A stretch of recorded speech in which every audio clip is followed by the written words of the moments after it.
Curvilinear coordinate system. देखिए जैसे कि हमने अपने 3 कोऑर्डिनेट सिस्टम किए हैं, स्फीयर का, सिलेंडर का और एक हमारा कार्टेशियन कोऑर्डिनेट सिस्टम, ये तीनों कोऑर्डिनेट सिस्टम किए हैं। तो इसमें देखिए जो ग्रेडियंट होता है, डाइवर्जेंस होता है और कर्ल होता है, ये जो 3 चीजें होती हैं ये पर्टिकुलर कोऑर्डिनेट सिस्टम के लिए नहीं होती, ये डिफरेंट कोऑर्डिनेट सिस्टम्स के लिए भी होती हैं। जैसे कि ऑर्थोगोनल कर्विलिनियर कोऑर्डिनेट सिस्टम, इसमें हम एज्यूम करते हैं, ये जो मेथड होता है इसमें तो हम जो इक्वेशन होता है इसमें यू एज्यूम करते हैं, यू एक्स वाई जेड, जो कि इज इक्वल टू होता है क्यू के। क्यू जो होता है इसमें कांस्टेंट होता है। इसमें 3 एक्सिस एक्स वाई और जेड जो कि एक दूसरे के परपेंडिकुलर होंगे, और जो भी हमारा जो पॉइंट होगा सरफेस में उसे P लिया जाता है, एक पॉइंट P जिसे कि एक स्पेस में लिया गया है। इसमें जो पैरामीटर होता है वो Q होता है। और जब भी, जैसे हम जानते हैं कि जब दो सरफेस आपस में मिलते हैं लाइन में, तो उसमें लाइन इंटरसेक्शन होती है, जबकि जब 3 सरफेस एक दूसरे से मिलते हैं तो वो पॉइंट पे होते हैं। और जो जनरलाइज्ड कोऑर्डिनेट सिस्टम है इसमें पॉइंट P है, इसमें ये स्पेसिफाई करेगा 3 म्यूचुअल परपेंडिकुलर सरफेसेस को, जैसे कि इस सरफेसेस को या स्पेस को, यानी कि 3 फैमिली सरफेस, 3 इसमें कर्व होंगे जो कि U1, U2 और U3 कर्व होंगे। देखिए ये जो होगा ये Q1 एरिया है जो इज इक्वल टू U1 जो कि Q1 के इक्वल है। Q हमारा कांस्टेंट होता है, ठीक है। नेक्स्ट है कि U2 जो कि Q2 के इक्वल होगा, और थर्ड है U3 जो कि Q3 के इक्वल होगा। अब इसमें ये है हमारा U1 कर्व, ये हमारा ये जो कर्व होगा ये U1 कर्व होगा, ये वाला जो कर्व होगा ये होगा U2 कर्व, और इसके अलावा ये वाला जो कर्व होगा ये होगा U3 कर्व। 3 कर्व इसमें लिए गए हैं। 3 फैमिली ऑफ सरफेस जो कि रेक्टेंगुलर कोऑर्डिनेट्स जो होंगे इसके वो क्या होंगे, U1 जो इज इक्वल टू होगा Q1 के, U1 XYZ is equal to Q1 के, जो कि U2 XYZ जो कि Q2 के इक्वल होगा, U3 Q3 के इक्वल होगा। 3 फैमिली सरफेस परपेंडिकुलर होंगे, ऑर्थोगोनल होंगे एक दूसरे के। तो ये जो 3 सरफेस होते हैं ऑर्थोगोनल होते हैं। वो ये इसमें क्या होगा कि अगर वो नॉन ऑर्थोगोनल है तो इनको सॉल्व करना थोड़ा डिफिकल्ट हो जाता है। तो देखिए हमारे पास U1, U2 और U3 टर्म्स ली गई हैं। X, Y, Z की जगह हमने U1, U2 और U3 लिया है। 3 सरफेस जिसमें U1 Q1 के इक्वल है, U2 Q2 के इक्वल है और U3 Q3 के इक्वल है। और ये जो है ये हमारे कोऑर्डिनेट सरफेस हैं। जो पेयर होते हैं हमारे सरफेस के, उसमें जो इंटरसेक्शन होती है कर्व की उसे कोऑर्डिनेट कर्व कहा जाता है, लाइन का कोऑर्डिनेट कर्व। और जो हमारे कोऑर्डिनेट सरफेस होते हैं वो इंटरसेक्ट करते हैं एक राइट एंगल पे कर्विलिनियर कोऑर्डिनेट सिस्टम में, इसे ऑर्थोगोनल कर्विलिनियर कोऑर्डिनेट सिस्टम कहा जाता है। U1, U2 एंड U3 जो कि कोऑर्डिनेट कर्व्स हैं कर्विलिनियर कोऑर्डिनेट सिस्टम के, जैसे कि X, Y, Z होते हैं कार्टेशियन कोऑर्डिनेट सिस्टम के, ऐसे ही इसमें U1, U2 और U3 है। अब पॉइंट P जो कि स्पेस में है, स्पेसिफाई किया गया है, 3 सरफेस को रिप्रेजेंट कर रहा है जो ऑर्थोगोनल है। तो P स्पेसिफाई करता है हमारा जो हमारी P जो पॉइंट होगा ये कंप्लीटली स्पेसिफाइड होगा, और जो वैल्यू होगी Q1, Q2 और Q3 की उसके कोरस्पॉन्ड होगी 3 सरफेस की। और ये जो वेरिएबल्स होंगे Q1, Q2 और Q3 उसे हम कर्विलिनियर कोऑर्डिनेट्स बोलेंगे, पॉइंट के कर्विलिनियर कोऑर्डिनेट्स, ठीक है। Q1, Q2 और Q3 जिसे पॉइंट के कर्विलिनियर कोऑर्डिनेट्स बोला जाएगा। जो लाइन होती है हमारी इंटरसेक्शन की कोऑर्डिनेट सरफेस की उसे 3 फैमिलीज लाइन सरफेस बोला गया है। तो इसके कोरस्पॉन्ड ये एक ऑर्थोगोनल सिस्टम है, इसके 3 यूनिट वेक्टर्स होंगे, तीनों यूनिट वेक्टर्स भी परपेंडिकुलर होंगे एक दूसरे के। अगर हम इसमें एक पर्टिकुलर वेक्टर ए लेते हैं, मान लीजिए कि हमने एक पर्टिकुलर वेक्टर लिया है a1, a2 और a3, तो हम इसको एक वेक्टर है तो हम सिर्फ a से ही तो रिप्रेजेंट नहीं करेंगे क्योंकि 3 एक्सिस हैं x y z, तो हमने इसे a1 वेक्टर, a2 वेक्टर और a3 वेक्टर से रिप्रेजेंट किया है। अब इन तीनों में पॉइंट P क्या है, ये है इसका पॉइंट P, ये पॉइंट P को रिप्रेजेंट कर रहा है। अब देखिए कि इसके अपने जो यूनिट वेक्टर होते हैं वो e1, e2 और e3 होता है, जो हमारे कोरोस्पोंडिंग कोऑर्डिनेट लाइंस के अक्रॉस होते हैं उसे 3 यूनिट वेक्टर्स होते हैं जो म्यूचुअली परपेंडिकुलर होते हैं एक दूसरे के।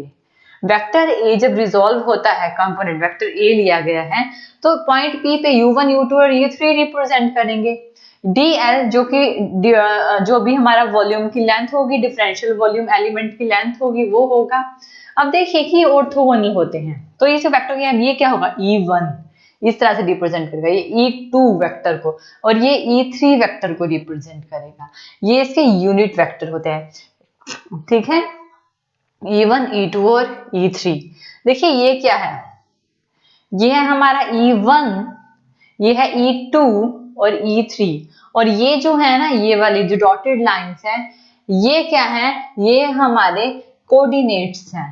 ये हमारा है u1 कोऑर्डिनेट, ये है हमारा u2 कोऑर्डिनेट और ये है हमारा u3 कोऑर्डिनेट। इस तरह से इसे रिप्रेजेंट किया गया है, ठीक है, यानी कि u1, u2 और u3, और जो वेक्टर होंगे तो इसके कोरस्पॉन्ड होंगे, इसी कोरस्पॉन्ड होंगे, यानी कि e1, e2 और e3, इस तरह से इसे शो किया जाएगा। और जो डिफरेंशियल वॉल्यूम होगी, देखिए जो इसमें क्या होता है कि ये डिफरेंशियल वॉल्यूम जो होती है, पहले इसमें क्या है कि जो डिफरेंशियल वॉल्यूम dv होगी, जो हमारे वेरिएबल्स होंगे u1, u2 एंड u3, वो इंक्रीज करते हैं डिफरेंशियल अमाउंट से 3 म्यूचुअल परपेंडिकुलर सरफेस जो कि कोरस्पॉन्ड होते हैं 3 नई वैल्यूज के। डिफरेंशियल वॉल्यूम जो कि अप्रोक्सीमेट शेप में होती है, इसकी अप्रोक्सीमेट शेप होती है, और इसमें हम क्या करते हैं, डील करते हैं अपने कोऑर्डिनेट सिस्टम के साथ। u1, u2, u3 हमारे वेरिएबल्स हैं, ठीक है ना, और इनकी जो हमारी लेंथ होती है dl, उसे हम डायरेक्टली मेजर नहीं कर सकते, ठीक है ना। और देखिए 3 जो हमारे फंक्शन होते हैं u1, u2, u3 के, उसमें क्या है कि डिफरेंशियल साइड्स होती हैं पैरेललोपाइड्स की, और 3 जो हमारी क्वांटिटीज हैं वो ली जाती है u1, u2 और u3 की तरह ही। वो क्वांटिटीज क्या होती हैं, h1, h2 और h3। ये जो h1, h2 और h3 होती है ना, ये हमारी स्केलर फंक्शन, स्केलर फैक्टर्स होते हैं।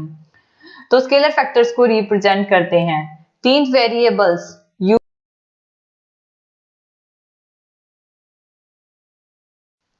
अगर हम इनकी एलिमेंट लेंथ देखते हैं, ठीक है, एलिमेंट लेंथ की बात करते हैं, तो ये जो होगा ये dl1 को रिप्रेजेंट करेगा, dl1 जो कि h1 du1 के इक्वल होगा।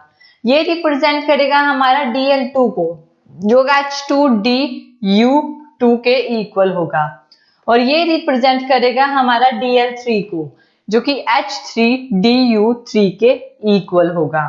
अब देखिए कि ये हमारा u1 कोऑर्डिनेट है, ये हमारा u2 कोऑर्डिनेट है और ये हमारा u3 कोऑर्डिनेट है, और जो हमारा ये होगा p जो होगा वो क्या होगा, u1 प्लस h1 du1, यानी u1 प्लस h1 du1, और u2 प्लस h2 du2, और u3 प्लस h3 du3 के इक्वल।